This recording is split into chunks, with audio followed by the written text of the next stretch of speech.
Is your bike making a rattling noise? Maybe it's a clunk or a clank, or sounds like a bucket of bolts, or perhaps it sounds like your bike is straight up losing its marbles. Chances are it's just your chain's too loose and out of adjustment. So today we're going to go ahead and tighten this up and adjust this.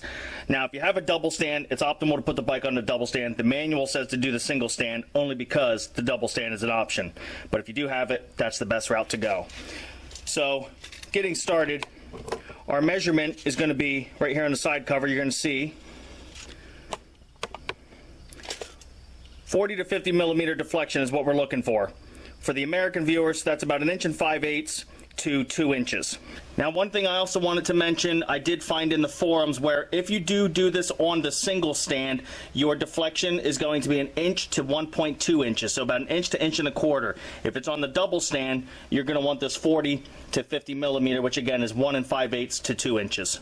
So to get that measurement, set a tape measure on the floor. So I adjusted it so I have 2 inches right at this length, and then we're going to measure from there. And we're going clear up to about 3/4 of an inch and down to about 2.5. And the only reason it doesn't go any higher is because we're hitting the chain guide and it can't go any higher. So we need to go ahead and tighten this up. So if we just follow this straight back, you're going to see your rear axle nut there. And that is a 34 millimeter socket. So go ahead and crack that loose. You don't need to get it super loose, just enough that we can move this wheel in and out to do our adjustment. Now to make our adjustment, we're going to be tightening this screw right here directly behind that axle nut. That's going to be a T45. Go in 1/4 inch increments. Now my chain's pretty loose, so I'm going to do a half turn right off the bat.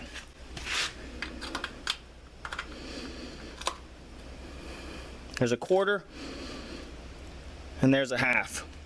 And make sure you do both sides. You're going to have another adjustment nut on the other side.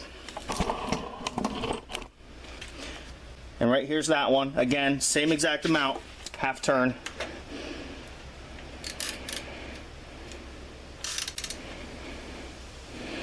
And the reason we want to make sure we do both sides the exact same amount is because if we tighten one side more than the other, we're going to cock that rear wheel. We want that wheel to be straight and aligned. If we tighten one side more than the other, the wheel's going to go like this and it's going to be going down the road like that, wearing uneven and causing all kinds of havoc.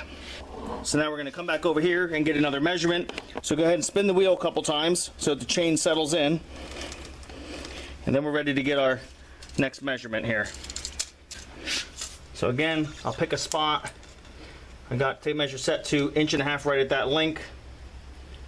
I'm going up to 1 inch and down to about 2 1/8. So that's 1 1/8 inches. That's a little too tight. I need to back it off just a little bit. So I'm going to undo it a 1/4 turn.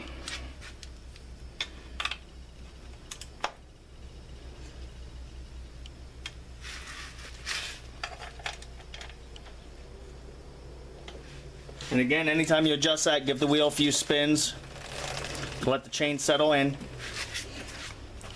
and then get the next measurement. I've got it set at 1.5 inches.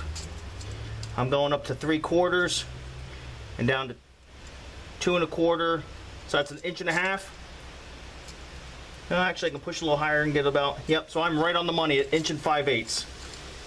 That's exactly the minimum amount of slack we want in that. So we're right on the money there. So once we have that dialed in, we're going to come back here and tighten back down our axle nut.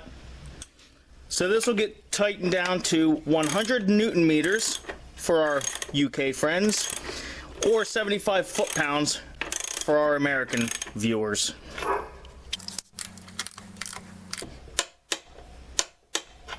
And that's all there is to it. Really hope this helped you out. Again, please subscribe if you haven't already. Hit the like button. I'd appreciate it. Doesn't cost you a thing. Won't hurt you at all. Could possibly help me. So let's go ahead and take that gamble. Thanks for watching. Appreciate the support.